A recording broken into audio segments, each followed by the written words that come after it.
From iHeartRadio, The Dawn, the definitive 24-episode podcast series on the producer of Flashdance, Beverly Hills Cop, and Top Gun, the Maverick, Don Simpson.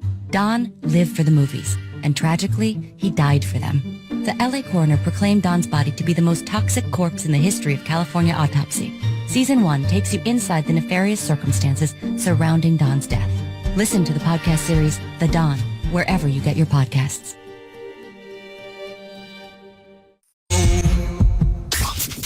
Earl David. From iHeartRadio, The Dawn, the definitive 24-episode podcast series on the producer of Flashdance, Beverly Hills Cop, and Top Gun, the Maverick, Don Simpson. Don lived for the movies, and tragically, he died for them. The LA coroner proclaimed Don's body to be the most toxic corpse in the history of California autopsy. Season 1 takes you inside the nefarious circumstances surrounding Don's death.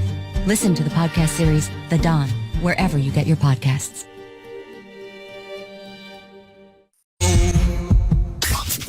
Earl David Reed, Megan, and Tat. Now, let us get down to business. Radio 95.1. Hey, good afternoon, it's Earl David Reed. Welcome back to the show. 222-9500, text line, phone line. Hang on to that number. Any questions coming up later. Right before Rover's Morning Glory. Oh, my goodness, what a great show today. So, dig this. We were talking earlier about the pipeline hack and gas prices going up. Meg had mentioned about 6 cents a gallon. And, of course, when we want to talk about this kind of stuff, we always go to our brilliant people. Which, by the way, Jonathan Weissman, that's on the phone from the RT Department of Computing Security. He's always tweeting about us. He's always on Twitter, and he's always out there. So it's really good. I'm interested to see, the inside of this, how this happened, and what we need to be wary of, because I always worry about people just hacking right into your bank account. No disrespect to the pipeline, however, but, I can still pay my rent if you get the pipeline, not my account. So let us know what's going on. What's up? Hey, how you guys doing today? Good. Hi, Jonathan. I always love when you're on. I always learn Awesome something. to be back. Always learn something. So we know that there was a cyber group that hacked the U.S. pipeline. How did this happen? Do we even know? The actual cause hasn't been disclosed, but it's pretty obvious if you're looking at the pattern of similar ransomware attacks very recently and even in the previous past. It all most likely started when somebody clicked on a link and downloaded the file or went to some website. Uh-oh. And as a result, the cyber criminals got access to the system. It's all about phishing. It's always about the phishing.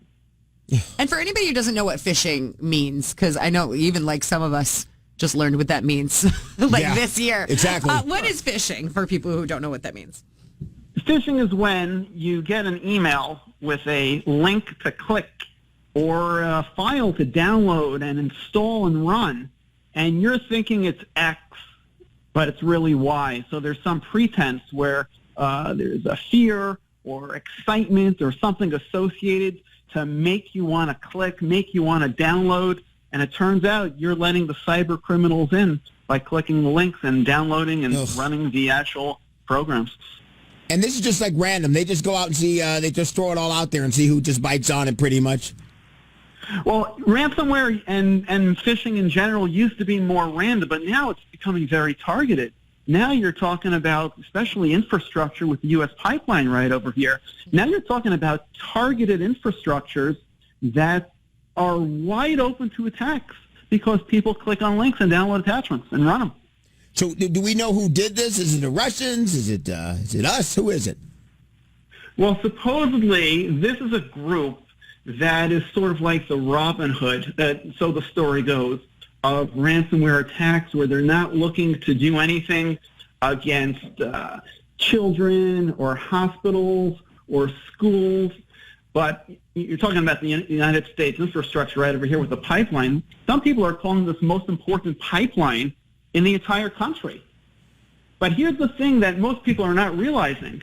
The cyber attack that happened on Friday with Colonial Pipeline took some of their systems offline and encrypted them. I think I heard something like 100 gigabytes of data, and a ransom fee was demanded.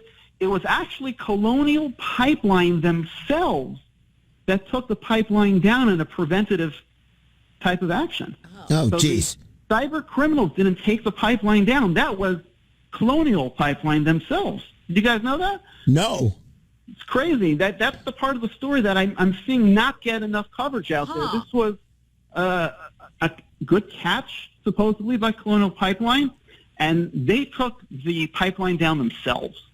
Oh, jeez. So this group, I'm looking into this, they're called Dark Side. You're right. They are kind of like, they say their goal is not to create problems for society. They basically just wanted money. But what is going to be the repercussions for this in terms of like large pipelines, businesses, things we need that affect our infrastructure that hackers can get into? Like, how do we prevent things like this from happening? The number one method of prevention is always education. You got to teach users what to click, what not to click, what to do, what not to do, how to behave in a cyber security fashion. You want to hear the first thing that came to my mind when I heard about this the other day? Mm-hmm. Have you guys ever seen the movie Live Free or Die Hard? Die Hard, yes. No, wait. It's one of the sequels, right? But it's the fourth one. It's the fourth one in the series. Oh, definitely not. Yeah. Sorry. That one was pretty funky. That one almost lost me because it was all computers and everything, but I know what you're saying. There you go, from 2007. Maybe you should go ahead and check it out again, because that movie, in my opinion, is coming to life. It's like life is imitating art. That movie featured something called a fire sale, which is basically an all-out cyber warfare attack with a 3-stage systematic attack on a nation's computer infrastructure. You know why they called it a fire sale? Because everything must go. Stage 1, they took out all the transportation systems like traffic light, railroad lines, subway system, airport systems. They took out the financial systems in Stage 2, like Wall Street, banks, financial records. And here we go. Oh, my God. Stage 3 in the movie, public utility systems like electricity and gas lines. Holy crap, John. Now we're going to find out the Matrix is real. My God. Well, I hope you have a big house because I'm sleeping over tonight. You're going to have to calm me down. Bunker. Jonathan, can I ask you, though? Like, there's all these people listening to this right now, and they're at work, and they have email, and they get those phishing emails, and they accidentally click on it. I mean, does it really take one person screwing up to take down your whole company? I mean, is it that? Could it be that easy? In a nutshell, yes, unfortunately. Yeah. Oh, damn. Companies put preventative mechanisms in place to deter any effects that might happen from a user clicking a link. But you know what? The United States power grid was brought down by phishing. The Ukraine power grid was brought down by phishing. J.P. Morgan Chase brought down by phishing. Sony Pictures brought down by phishing. John Podesta's email, the phishing attempt, and that was successful, brought down the whole DNC. Every big story you hear, it all comes down to the phishing. Should we all just start faxing each other again and writing letters? or just mailing everything, yeah. Hey, maybe you might help me because I had a problem with my cable. I think they've been doing that to my cable. Which, by the way, I get back in town, everything's working now. I see. They heard you. It's like it's the weirdest thing how much we don't have control over. It's a conspiracy. You know? And the thing about this that's also very striking to me is that you're talking about maybe some systems that maybe shouldn't be connected to the infrastructure known as the Internet. There's certain IoT, Internet of Things devices that have no reason for having any Internet connection, whether we're talking about SCADA systems, PLCs. One of my favorite stories of all time, did you guys hear about this? I think this was 3 or so years ago. There was a casino, and the casino was hacked. Yeah. How did the hackers get access? How did the cyber criminals get access to all the information about the gamblers and the databases? You want to hear this?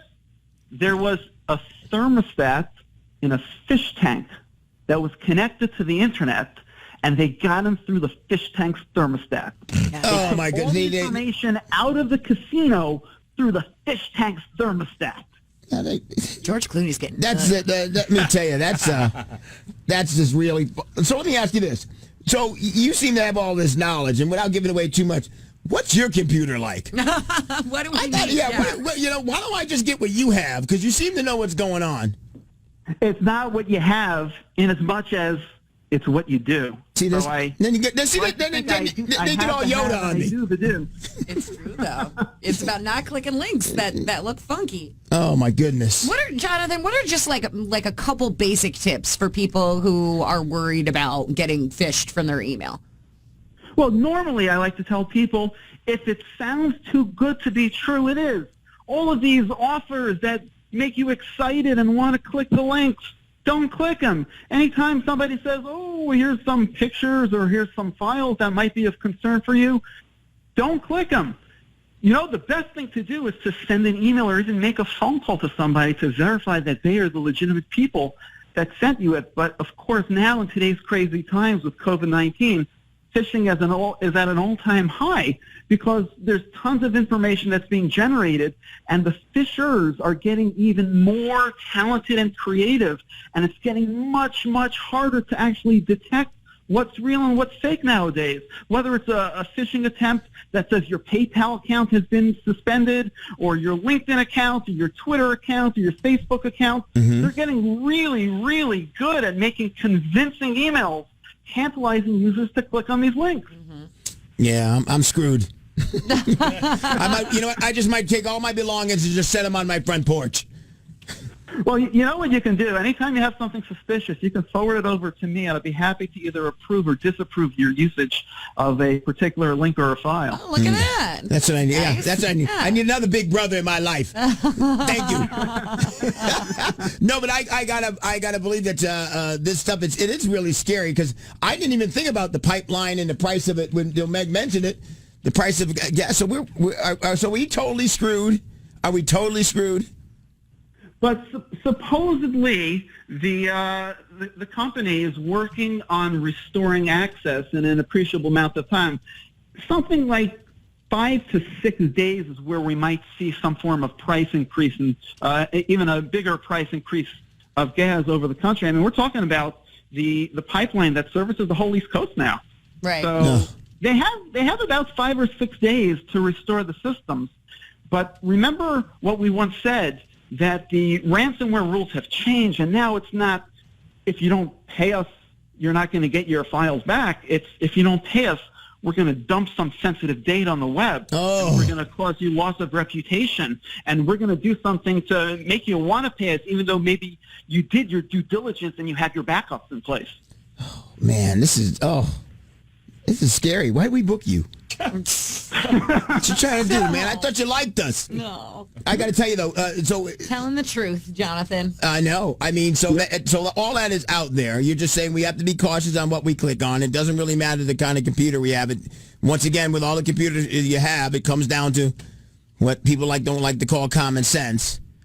And you want to hear something funny? In fact, the worse computer you have, the better. I once heard of a case of somebody who was in contact with me about fixing a system. They clicked on a link, and they gave cyber criminals control of their system. Because their system was so old and obsolete and slow, the hackers couldn't do much, and they basically gave up. That's the way to go. That'll be mine. So they'll hack into my stuff and see my computer's run by a squirrel running on a belt. Yep. Oh, my goodness. All right, well, Jonathan, thank you very much for being part of the show today. And as always, lots of information. We're going to take this back with us and worry. And when we come across something else, we'll let you know, and maybe you can help us out with that again. We appreciate you. How can people get a hold of you or follow you on the Twitter? CSCPROF, Computing Sciences Professor. CSCPROF. Love it. All right, there you go. All right, my friend, you be safe. You as well. Yeah. Take care, guys. Thank you, Jonathan. I'm going to tell him to be safe. He's got all the information in the world. Department of Computing Security. There's a big head on that guy. See, if you look out the window, you can actually see his brain throbbing from here.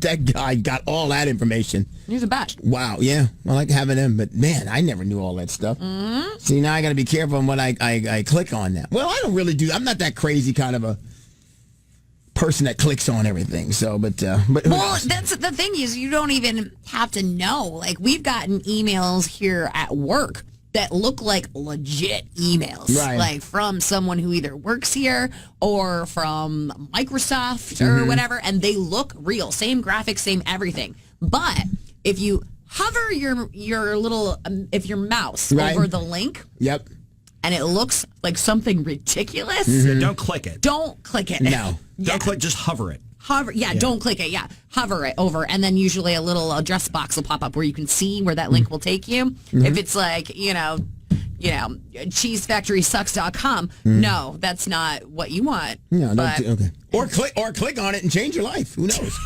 maybe you're just bored with things going normal and not having your identity all over the place. Yeah. All right. So coming up next, I'll have a little bit of what's happening, and then we're going to do any questions. So get them in 222-9500, phone line or text line. We got you. that's simple. We'll be right back. Radio 95.1. Winning $1,000 changes a lot of things for people. That is fantastic. Hi, I'm Mark, and I just won $1,000. This could be you. Your next chance at $1,000 is